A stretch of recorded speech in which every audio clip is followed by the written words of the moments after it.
오늘 하나님이 우리에게 주신 말씀은 느헤미야 1장 1절에서 11절까지의 말씀입니다. 느헤미야 1장 1절에서 11절까지의 말씀을 합독하겠습니다. 구약성경 페이지 727페이지입니다. 하갈의 아들 느헤미야의 말이라.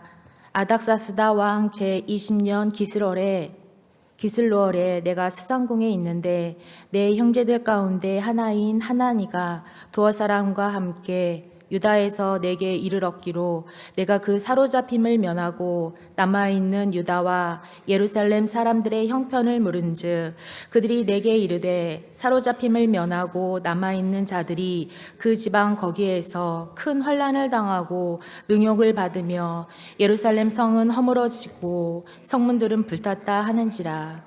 내가 이 말을 듣고 앉아서 울고 수일 동안 슬퍼하며 하늘의 하나님 앞에 금식하며 기도하여 이르되 하늘의 하나님 여호와 크고 두려우신 하나님이여 주를 사랑하고 지키는 자에게 언약을 지키시며 긍휼을 베푸시는 주여 간구하나이다. 이제 종이 주의 종들인 이스라엘 자손을 위하여 주야로 기도하오며 우리 이스라엘 자손이 주께 범죄한 죄들을 자복하오니 주는 귀를 기울이시며 눈을 여시사 종의 기도를 들으시옵소서. 나와 내 아버지의 집이 범죄하여 주를 향하여 크게 악을 행하여 주께서 주의 종 모세에게 명령하신 계명과 율례와 규례를 지키지 아니하였나이다. 옛적에 주께서 주의 종 모세에게 명령하여 이르시되 만일 너희가 범죄하면 여러 나올 가운데 흩을 것이요 만일 내게로 돌아와 내 계명을 지켜 행하면 너희 쫓긴 자가 하늘 끝에 있을지라도 내가 거기서부터 그들을 모아 내 이름을 두려고 택한 곳에 돌아오게 하리라 하신 말씀을 이제 청하건대 기억하옵소서. 이들은 주께서 일찍이 큰 권능과 강한 손으로 구속하신 주의 종들이요 주의 백성이니이다. 주여 구하오니 귀를 기울이사 종의 기도와 주의 이름을 경외하기를 기뻐하는 종들의 기도를 들으시고 오늘 종이 형통하여 이 사람 앞에서 은혜를 입게 하옵소서 하였다니 그때 내가 왕의 술관원이 되었느니라. 아멘. 오늘 느헤미야서는 포로 귀환 시대에 에스라서와 함께 이스라엘의 회복과 재건에 관한 내용입니다. 이스라엘이 바벨론에 의해서 멸망했지만 하나님의 영원하신 언약으로 다시 회복시키신다는 이야기입니다. 느헤미야가 페르시아 왕 아닥사스다 제20년에 수상궁에 있을 때에 유다에서 온 그의 형제 하나니와 그와 함께 온 몇 명의 사람들에게 그곳에 대한 슬픈 소식을 듣게 되었습니다. 사로잡힘을 면하고 남아있는 자들이 큰 환난을 당하고 능욕을 당하며 예루살렘 성이 허물어지고 성문은 불이 탔다는 것입니다. 이 내용은 바벨론에 의해서 예루살렘 성이 파괴가 아니라 포로 귀환 후에 성전 재건 공사를 말합니다. 대적들인 사마리아인들의 방해로 성전 재건 공사가 16년간이 중단되었다가 학개와 스가랴 선지자의 동료로 다시 재개되어 하나님의 도우심 가운데 완공되었습니다. 그리고 성벽을 다시 쌓기 시작했는데 성전 재건 때보다도 더 극심한 방해를 받아 중단되고 회파되었다는 소식을 형제 하나니아에게 들은 것입니다. 슬픈 소식을 들은 느헤미야가 이 문제를 어떻게 풀었는지 오늘 본문을 살펴볼 때에 성령님이 함께 하셔서 우리 안에 무너진 성벽을 재건하고 주어진 문제를 해결할 수 있는 복된 시간이 되기를 바랍니다. 먼저 느헤미야는 유다와 예루살렘 사람들의 형편을 물으며 그들의 소식에 관심을 기울였습니다. 느헤미야는 그 당시 대제국 페르시아의 아닥사스다 왕의 술관원이었습니다. 술관원은 왕에게 술잔을 올리는 사람으로 왕이 가장 신임하는 자만이 맡을 수가 있는 고위 관직에 있는 사람입니다. 그런 만큼 느헤미야는 안전한 삶과 명성을 누리고 있었습니다. 그래서 수백 킬로미터나 떨어져 있는 곳에 살고 있는 사람들의 필요에 대해서 그가 굳이 알아야 될 필요는 없었습니다. 그러나 그는 하나님의 성전이 있는 예루살렘의 형편과 그곳에 하나님의 백성들이 평안하게 살고 있는지 관심을 갖고 있었고, 그의 형제가 오자 예루살렘의 소식을 물었습니다. 어떤 문제를 해결함에 있어서 먼저 필요한 것은 사랑과 관심입니다. 느헤미야 이름의 뜻은 하나님이 위로함이라는 뜻입니다. 포로민에 불과했던 느헤미야가 이방 땅에서 이처럼 중요한 관직을 맡게 된 것도 하나님과 그의 백성을 사랑하는 느헤미야를 통해 하나님의 백성들을 위로하시고 예루살렘 성을 중건하기 위한 하나님의 섭리일 것입니다. 느헤미야는 동족이 큰 환난과 능욕을 당하고 예루살렘 성이 허물어지고 성문이 불탔다는 소식을 듣고 너무나 기가 막혔습니다. 그는 동족들이 처한 암담한 현실을 전해 듣고 앉아서 울고 수일 동안 슬퍼하며 하늘의 하나님 앞에 금식하며 기도했습니다. 느헤미야는 포로 2세인데 어떻게 하나님에 대해서 알고 기도할 수가 있었을까요? 하나님의 말씀을 통해서입니다.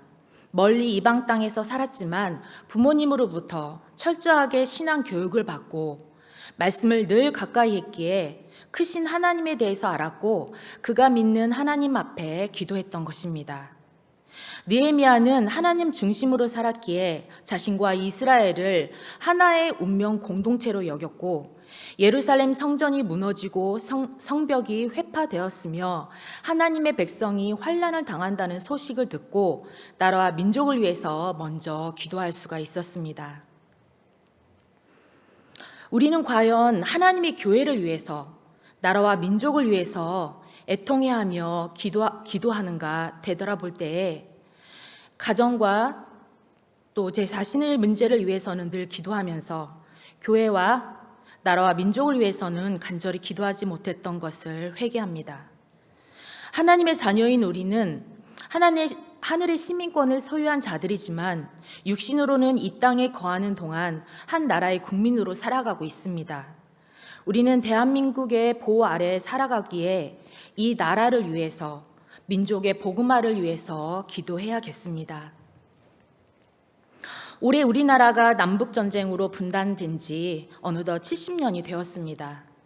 지금 북한의 우리 동포들은 궁핍한 삶으로 많은 어려움을 겪고 있고 지하교회 성도들은 핍박을 당하며 마음 놓고 예배드릴 수 없는 안타까운 상황에 놓여 있습니다. 같은 지체로서 한 민족으로서 기도하지 않을 수가 없습니다. 나라와 민족을 위해 금식하며 눈물로 기도한 느헤미야처럼 한 운명 공동체인 우리 나라와 민족을 품고 기도하는 우리가 되기를 바랍니다. 5절부터 마지막 절까지는 느헤미야의 기도의 내용인데 5절에서 하나님에 대해서 이렇게 고백합니다. 5절을 함께 읽어보겠습니다. 이르되 하늘의 하나님 여호와 크고 두려우신 하나님이여 주를 사랑하고 주의 계명을 지키는 자에게 언약을 지키시며 긍휼을 베푸시는 주여 간구하나이다. 여기서 여호와는 하나님의 성호인데 영원 전부터 영원까지 계시며 그의 백성과 언약을 맺으시고 그 언약을 반드시 성취하시는 언약의 하나님이라는 뜻이 담겨 있습니다. 하나님은 어떤 형편과 상황 속에서도 언약을 지키시는 신실한 하나님이십니다. 우리가 기도할 때 기도를 들으시는 하나님에 대해서 바로 알고 하나님의 약속의 말씀을 믿고 말씀에 의지하여서 구할 때에 응답해 주실 줄 믿습니다. 이어서 6, 7절 느헤미야가 이렇게 자복을 합니다. 함께 읽어보겠습니다.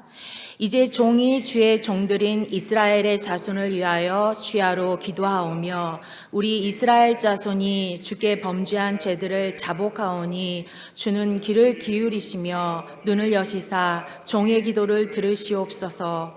나와 내 아버지 집이 범죄하여 주를 향하여 크게 악을 행하며 주께서 주의 종 모세에게 명령하신 계명과 율례와 규례를 지키지 아니하였나이다. 아멘.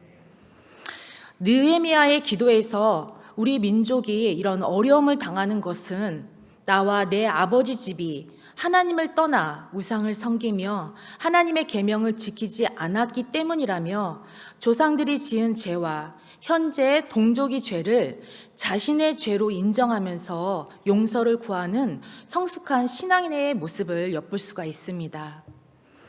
또 8, 9절을 한 번 더 같이 읽어보겠습니다.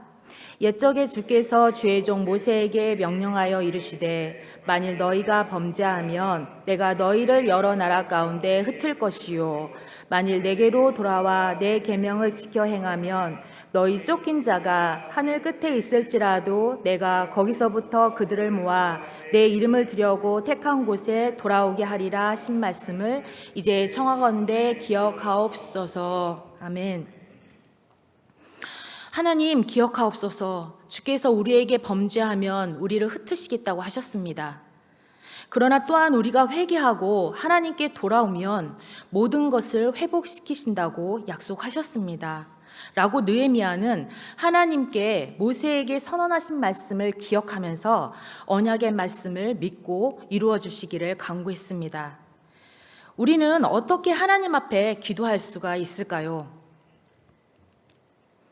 바로 하나님의 아들 예수 그리스도를 믿는 것입니다. 예수님께서 우리의 모든 죄를 용서해 주시기 위해서 십자가에서 우리 대신 죽으셨습니다. 그리고 부활하셔서 지금도 하나님 보좌 우편에서 우리의 기도를 들으시고 우리를 위해 중보하고 계십니다. 진심으로 우리가 예수님을 믿고 회개하면 우리의 모든 죄를 용서해 주십니다.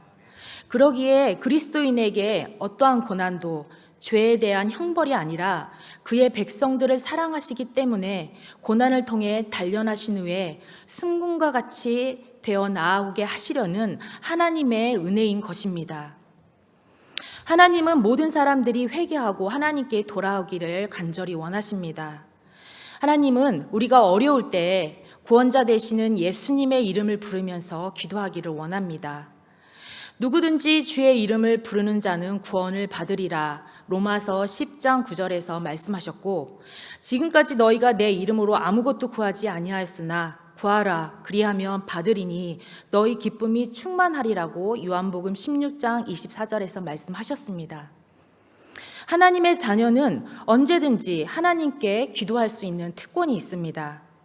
이스라엘 백성들은 이집트에서 고통 가운데 있을 때 하나님께 부르짖었고 광야 40년 동안 모세는 백성들이 하나님께 불순종할 때마다 엎드려서 용서해 주시기를 기도했고 느헤미야는 페르시아에서 예루살렘의 슬픈 소식을 들었을 때 울고 수일 동안 슬퍼하며 하나님 앞에 금식하며 기도했습니다. 하나님께서는 이스라엘 백성들을 구원해 주셨고 모세의 기도로 인해서 백성들을 용서해 주셨으며 느헤미야가 11절에서 주여 구하오니 귀를 기울이사 종의 기도와 주의 이름을 경외하기를 기뻐하는 종들의 기도를 들으시고 오늘 종이 형통하여 이 사람들 앞에서 은혜를 잊게 하옵소서라고 기도했을 때 응답해 주셔서 느헤미야 2장에서 아닥사스다 왕의 은혜를 입게 하셨습니다.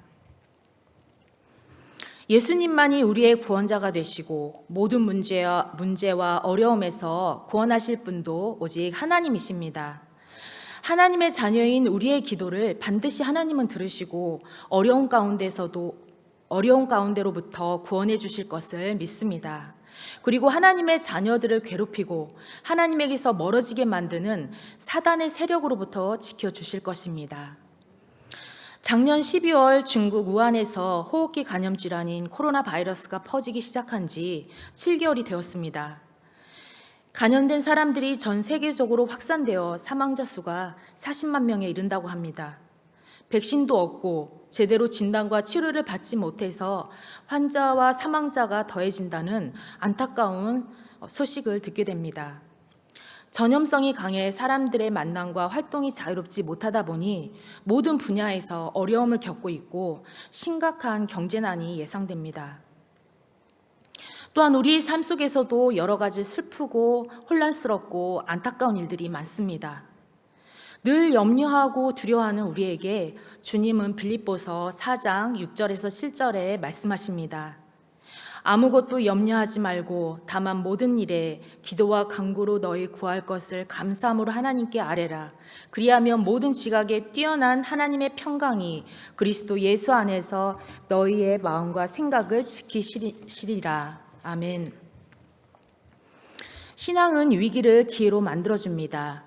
여전히 큰 문제들이 우리 앞에 있지만 그 문제들을 바라보지 말고 크신 하나님을 바라보면서 주님을 더 깊이 생각하기를 바랍니다. 죽기까지 우리를 사랑하시고 하나님께 기도할 수 있도록 길을 열어주신 예수님의 이름으로 간절히 기도할 때 주님은 우리를 만나주시고 은혜를 입혀주셔서 더 유익하게 하실 것을 믿고 기도하는 우리 모두가 되기를 소원합니다.